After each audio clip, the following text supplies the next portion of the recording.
बघा, गणित दिलेलं आहे 2137चा घातांक 754च्या विस्तारामधील एकक स्थानचा अंक काढा. ठीक आहे. बरं, आता ज्याने कोणी हे गणित बनवलं असेल, ज्याला हे गणिताचे शॉर्ट ट्रिक नसतील माहीत, त्याला वाटत असेल की एवढा मोठ्या घातांकाचा अंक काढायचा म्हणजे त्याने आपल्याला खेटराने फेकून मारावं, त्याला बुटा-बिटाने कसा असेल, जे काय हातात लागल, ज्याने कोणी हा प्रश्न टाकलाय त्याला मारावं असं. पण हे गणित तेवढं सोपं आहे, त्याच्यामुळे टेन्शन घेऊ नका. जेवढं गणित गणित अवघड दिसतं तेवढं अवघड नाही आहे. फक्त एक लक्षात ठेवा, एकक स्थानचा अंक म्हटल्यानंतर बाकीच्या आधीचे सगळे अंक विसरून जायचे. ठीक आहे. पाया, ह्याला पाया म्हणतात खालच्या संख्यांना. ठीक आहे. ए चा घातांक एम. तर हा जो छेद असतो घातांकामध्ये, खालचा भाग असतो, त्याला पाया म्हणतात. ठीक आहे. तर पायामध्ये फक्त एकक स्थानचा अंक ठेवायचा. किती मोठी संख्या असू द्या. इथे तुम्हाला असं काहीतरी दिलं असतं ना, असं काहीतरी एवढी मोठी संख्या दिली असते आणि त्याचा घातांक पण लय मोठा दिला असता, तरी तुम्ही फक्त एकक स्थानच्या अंकाचा विचार केला असता. ठीक आहे. आता एकक स्थानचा अंकाचा विचार केला तुम्ही, 7चा घातांक घेतला किती, तर 754, ज्याचा घातांक होता तो घेतला.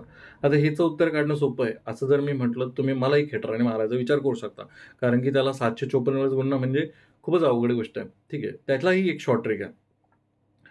शेवटचे फक्त 2 आकडे घ्यायचे. याच्यामध्ये किती मोठी संख्या असू द्या. बघा, 7, आता एखादी संख्या घेतली मी 9, त्याचा घातांक घेतला 1 2 3 4 5 6 9 8 असा काहीतरी घेतला.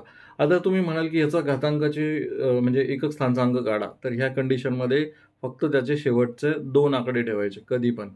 जो घात आहे, बघा, एचा घातांक एम हा झाला पाया, पायाचा एकक स्थानचा अंक, आणि जो घात आहे त्याचे शेवटचे 2 अंक. ठीक आहे. ह्याचा एकक स्थानचा 1 अंक सोडला, ह्याच्यामध्ये 2 अंक सोडायचे. आता ह्याच्यामध्ये किती अंक सोडले असतं, मग 9 8. समजा याच्याच जागी काहीतरी असलं असतं 1 3 असं असलं असतं, तर 1 3 आपण सोडला असता. शेवटचे 2 आकडे. ठीक आहे. आता काय, बरोबर 7चा 54वा घात. आता 754 काढून टाकले मी तुमच्यासाठी, फक्त 54 ठेवला. आता सोपं झालं की नाही. तर आताही तुम्ही मला खेटरान मारसान. ठीक आहे. ह्यालाही शॉर्ट ट्रिक आहे. 54वा घात दिसला, ह्याला काय करायचं, फक्त 4ने भाग द्यायचा. 4ने भाग दिला, किती येणार आहे, 4 1 4. खाली किती उरलाय, खाली उरला 1. 4 3 12. 12 खाली उरला 2. फक्त ह्या बाकीवरती लक्ष ठेवायचं. ठीक आहे. आता 4ने ऑब्व्हियसली आपण कोणत्या संख्येला भाग देत आहोत, तर बाकी कशी आहे, 4 पेक्षा कमीच राहणार आहे. कमी म्हणजे किती, जास्तीत जास्त 4 उरेल. 4 उरेल म्हणजे पूर्ण भाग जाईल. 3 उरेल, 2 उरेल, 1 उरेल किंवा 0 उरेल. ठीक आहे. मग ह्या कंडिशनमध्ये काय करायचं, जी बाकी उरेल तिथे लिहायची. आता इथे उरली 2, मी डायरेक्ट 2 लिहिला. आता तुम्ही सांगू शकता की नाही, 7चा वर्ग 7 7 49, तो आला 9, आणि हाच तुमचा काय असणार आहे, घाताचा एकक स्थानचा अंक असणार आहे. डायरेक्ट डोळे झाकून हे उत्तर मारू शकता. समजा 3 आले असते, तर काय केलं असतं आपण इथे, समजा इथे 7चा 55 घात आला असता समजा, तर इथे 3 उरले असते. ठीक आहे. 3 उरला असता तर तुम्ही काय म्हटलं असता की 3 ठेवल्यानंतर 3चं म्हणजे 49, आता 49 गुणिले 7, 7 9 63, परत 3 आले असते. ठीक आहे. एकच स्थानचा अंक 3 आला असता. समजा 7चा घातांक कोणतीही संख्या असू द्या, आपण फक्त इथं उदाहरण म्हणून 7 घेत आहोत. 1 उरला असता, तर 7चा 1 घात म्हणजेच किती येणार आहे, 7च येणार आहे ती. आता 0 उरला असता, समजा 56 किंवा 60 एखादी संख्या आली असते, 7चा 60वा घात. आता जर 0 उरला असता तर 4था घात घेतला असता, आपण 4था घात घेतला असता. ठीक आहे.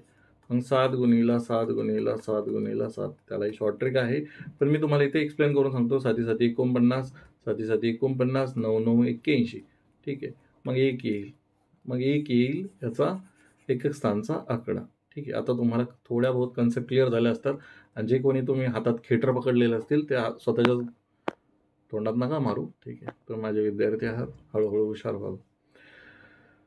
गणिताचे जे काही तुमचे प्रश्न आहेत ते तुम्ही मला बिंदास पाठवू शकता. ह्या टेलिग्राम ग्रुप आहे आपला, ह्याच्यावरती तुम्ही तुमचे प्रश्न मला बिंदास पाठवू शकता. पण नाम मात्र फीस 59 रुपयामध्ये ते मंथली मेंबरशिप चालू केलेली आहे. ह्याच्यामध्ये तुम्ही अनलिमिटेड टाईम कोणतेही व्हिडिओ किती वेळेसही बघा, काही लिमिट नाही आहे. ठीक आहे.